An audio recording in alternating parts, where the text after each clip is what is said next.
বাইরে তখন ঝুম বৃষ্টি। স্কুল ছুটি হয়ে গেছে, কিন্তু ম্যাডাম বৃষ্টির জন্য বাড়ি যেতে পারছেন না। আমি বললাম, ম্যাডাম আমার বাড়ি একদম কাছেই, আসুন বৃষ্টি থামা পর্যন্ত বসেন। ম্যাডাম একটু ভেবে রাজি হলেন। বৃষ্টির ভেতর দিয়ে হেঁটে আস্তে আস্তে তিনি পুরো ভিজে গিয়েছিলেন। চুল থেকে পানি ঝরছে, গায়ে হালকা শীতের কাঁপুনি। ঘরে ঢুকে জানলার পাশে দাঁড়ালেন আর ভেজা চুল কাঁধ থেকে সরিয়ে আমার দিকে তাকালেন। সেই দৃষ্টিতে ছিল এক অদ্ভুত আকর্ষণ। ধীরে ধীরে তিনি আমার দিকে এগিয়ে আসতে লাগলেন। বন্ধুরা, এরপর যা হলো সেটা গল্পেই বলছি।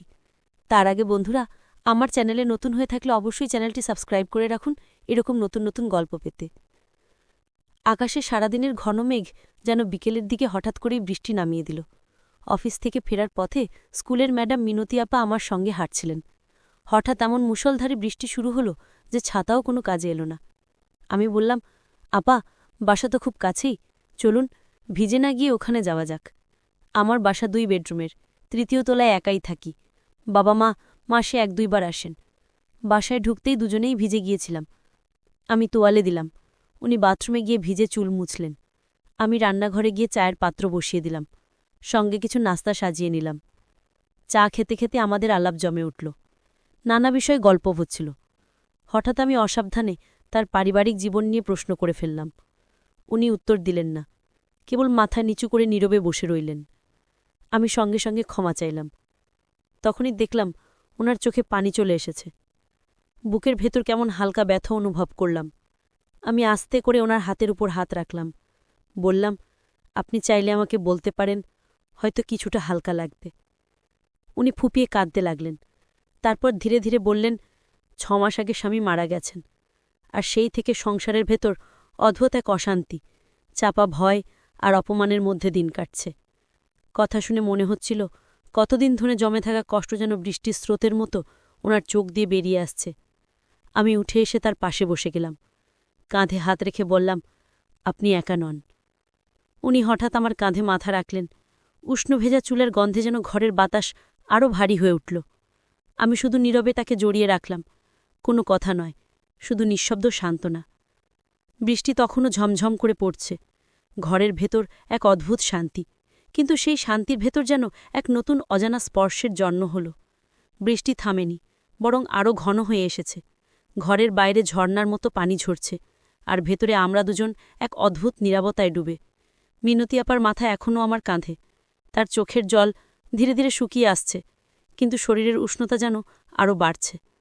আমি বুঝতে পারছিলাম এতদিনের চাপা কষ্ট, একাকিত্ব, অপমান সব মিলিয়ে তিনি ভেতরে ভেতরে ভেঙে পড়েছেন। আমি আস্তে করে বললাম, আপা, কষ্টের কথা কাউকে না বলতে পারলে মন ভার হয়ে যায়। আজ অন্তত সেই বোঝা একটু আমার সঙ্গে ভাগ করুন। তিনি মুখ তুলে আমার দিকে তাকালেন। চোখ দুটো লাল হয়ে আছে, কিন্তু সেই চোখের ভেতর যেন এক অদ্ভুত নরমতা, মমতা, কৃতজ্ঞতা, আর হয়তো আরও কিছু। বললেন, তুমি জানো, অনেক সময় আমরা শক্ত থাকার ভান করি, কিন্তু ভেতরে ভেতরে ভেঙে যাই। বলতে বলতে আবারও হালকা কেঁপে উঠলেন। আমি তার হাত দুটি আমার হাতে নিলাম, আঙুলের উষ্ণতা অনুভব করলাম। মনে হচ্ছিল কথা দিয়ে যতটা সান্ত্বনা দেওয়া যায় তার চেয়ে বেশি সান্ত্বনা হয় একটু নিঃশব্দ ছোঁয়ায়। তিনি হঠাৎই এগিয়ে এসে আমাকে আলিঙ্গন করলেন। প্রথমে অবাক হলাম, তারপর অনুভব করলাম এই শুধু কষ্টের আশ্রয় নয়, হয়তো দীর্ঘদিনের একাকিত্বের কাছে আত্মসমর্পণ। ঘরের জানলা দিয়ে হাওয়া ঢুকছিল, বৃষ্টির গন্ধ ছড়িয়ে দিচ্ছিল। আমার হৃৎস্পন্দন ধীরে ধীরে দ্রুত হয়ে উঠছিল। তার চুলের ভেজা গন্ধ আর গায়ের হালকা শীতলতা মিলেমিশে এক অদ্ভুত নেশা তৈরি করল। আমরা আলাদা হলাম না, কেবল কিছুক্ষণ নিঃশব্দে পরস্পরের উষ্ণতা ভাগ করে নিলাম। সেই মুহূর্তে মনে হচ্ছিল বৃষ্টির মতোই সময় থেমে গেছে, শুধু আমাদের দুজনের শ্বাস প্রশ্বাসই চলছে। হঠাৎ তিনি চোখ নামিয়ে বললেন, আজ আমি অনেক কথা বলে ফেলেছি, হয়তো তোমার কানে তেমন কিছু শোনার ছিল না। আমি মৃদু হেসে বললাম, আপনার প্রতিটা কথা শোনার মতোই ছিল, আর হয়তো আজ থেকে আমরা একে অপরকে একটু অন্যভাবে চিনতে পারব। তিনি চুপ করে রইলেন, কিন্তু মুখের কোণে হালকা হাসি ফুটে উঠল। সেই হাসি যেন আগামীর ইঙ্গিত দিয়ে গেল। বৃষ্টি তখনও থামেনি। জানলার কাঁচের জলের ফোঁটা গড়িয়ে পড়ছে, আর ঘরের ভেতর নরম আলো যেন আমাদের নীরবতা আরও গভীর করে তুলেছে। আমি চায়ের কাপগুলো তুলে রান্নাঘরে রেখে আসছিলাম। ফিরে এসে দেখি ম্যাডাম সোফায় বসে দূরের দিকে তাকিয়ে আছেন। চোখে যেন বহু বছরের ক্লান্তি, কিন্তু তার ভেতর লুকিয়ে আছে এক অদ্ভুত কোমলতা। আমি ধীরে ধীরে তার সামনে বসলাম। আপা, আপনি কি এখন ভালো আছেন? তিনি একটু চমকে আমার দিকে তাকালেন, তারপর মাথা নেড়ে বললেন, মনটা কিছুটা হালকা লাগছে, কিন্তু মনে হয় না কারো সামনে এত কথা কোনোদিন বলেছি। আমি মৃদু হেসে বললাম, হয়তো আজ সঠিক সময় সঠিক মানুষকে পেয়েছেন বলেই বলতে পেরেছেন।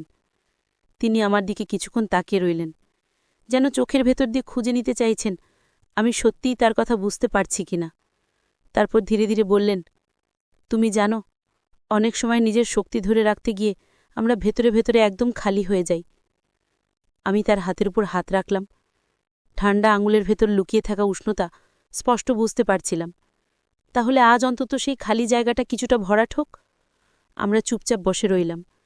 জানলার বাইরে বৃষ্টির শব্দ আর ঘরের ভেতরে আমাদের নীরবতা মিশে যাচ্ছিল। হঠাৎ অনুভব করলাম আমাদের হাত দুটো একসঙ্গে ধরা। আমি আঙুলের ফাঁকে তার আঙুলগুলো আরও দৃঢ় করে ধরলাম। তিনি কিছু বললেন না, শুধু মাথা নিচু করলেন। কিন্তু সেই নীরবতার ভেতর একটা অদৃশ্য স্রোত বয়ে যাচ্ছিল, যা ভাষায় বোঝানো যায় না, শুধু অনুভব করা যায়। আমি ধীরে ধীরে উঠে দাঁড়ালাম। বললাম, আপা, আপনি যদি চান আজকের সন্ধেটা যেন আপনার জন্য একটু স্বস্তির হয়। তিনি আমার দিকে তাকালেন, চোখে কৃতজ্ঞতার ছায়া, কিন্তু সেই সঙ্গে যেন এক অচেনা আলো। তারপর আস্তে করে মাথা নেড়ে সম্মতি দিলেন। আমাদের মাঝের দূরত্বটা যেন বৃষ্টির মতো ধীরে ধীরে মিলিয়ে যাচ্ছিল। সন্ধ্যা নেমে এসেছে, বাইরে বৃষ্টির শব্দ ধীরে ধীরে কমে আসছে, কিন্তু জানলা দিয়ে ঢোকা হালকা বাতাসে এখনো ভেজা মাটির গন্ধ ভাসছে। ঘরে কেবল নরম আলো জ্বলছে, যেন ইচ্ছে করেই অন্ধকারকে কিছুটা জায়গা দিয়ে রাখা হয়েছে। মিনতি আপা সোফার কোণে হেলান দিয়ে বসেছিলেন, আর আমি পাশের টেবিলে গরম চায়ের কাপ রেখে তার দিকে তাকালাম। চা খান, শরীরটা গরম হবে।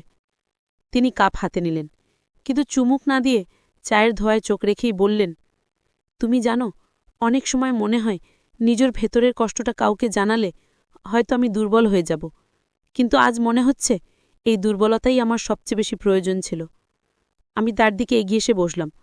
দুর্বলতা মানে শুধু ভেঙে পড়া নয় আপা, অনেক সময় এটা সেই মুহূর্ত যখন আমরা কারুর ভরসা করতে দেই। তিনি আমার দিকে তাকিয়ে এক মুহূর্ত চুপ রইলেন, তারপর ধীরে ধীরে কাপটা টেবিলে রেখে দিলেন। তার চোখে অদ্ভুত এক কোমলতার অব্যক্ত কৃতজ্ঞতা ভাসছিল। আমি অযত্নে তার ভেজা চুলের কিছু লোক আঙুলে পুলে নিলাম। চুল এখনও ভেজা, ঠান্ডা লাগবে। তিনি সামান্য হাসলেন, যেন অনেকদিন পর মন থেকে হেসেছেন। তুমি খুব খেয়াল রাখো সেটা বুঝতে পারছি। আমাদের মাঝে দূরত্ব কখনো আর তেমন ছিল না। আমি হাত বাড়িয়ে তার হাতের পিঠে আলতো চাপ দিলাম। তিনি হাত সরালেন না, বরং আঙুলের ডগা দিয়ে আমার হাত আঁকড়ে ধরলেন, যেন এই নীরব মুহূর্তে কিছু বলার নেই, কিন্তু বোঝানোর অনেক কিছু আছে। জানলার বাইরে হঠাৎ বজ্রপাত হল। মুহূর্তের জন্য ঘরটা আলোকিত হয়ে আবার অন্ধকারে ডুবে গেল। সেই আলো অন্ধকারের ফাঁকে আমি তার মুখে এক অদ্ভুত শান্তি আর ক্লান্তির মিশ্র ছাপ দেখলাম। মনে হলো এই মানুষটার ভেতরে এমন অনেক গল্প আছে যা আমি জানি না। আমি ধীরে ধীরে কথাগুলো সাজিয়ে বললাম, আপনি সবসময় সবার পাশে থাকেন, কিন্তু নিজের কথা কাউকে বলেন না। আপনার হাসির আগালে অনেক একাকিত্ব লুকিয়ে আছে, তাই না ম্যাডাম? ম্যাডাম কিছুক্ষণ চুপ করে থেকে তারপর খুব ধীরে বললেন, তুমি বুঝতে শিখেছ, এটাই আমার কাছে বড় কথা। বৃষ্টি নেমে এলো ঠিক তখনই। জানলা দিয়ে ভেতরে আসা ঠান্ডা হাওয়া আমাদের দুজনের নীরবতা আরও গভীর করল। মনে মনে হলো আজকের এই সন্ধে যেন আমাদের দুজনের মাঝে এক নতুন সেতু গড়ে দিল, যেখানে কথা কম কিন্তু বোঝাপড়া অনেক। বাইরে বৃষ্টির শব্দ যেন ক্রমেই ঘন হয়ে উঠছে। জানলার ধারে বসে ম্যাডাম চুপচাপ আকাশের দিকে তাকিয়ে আছেন।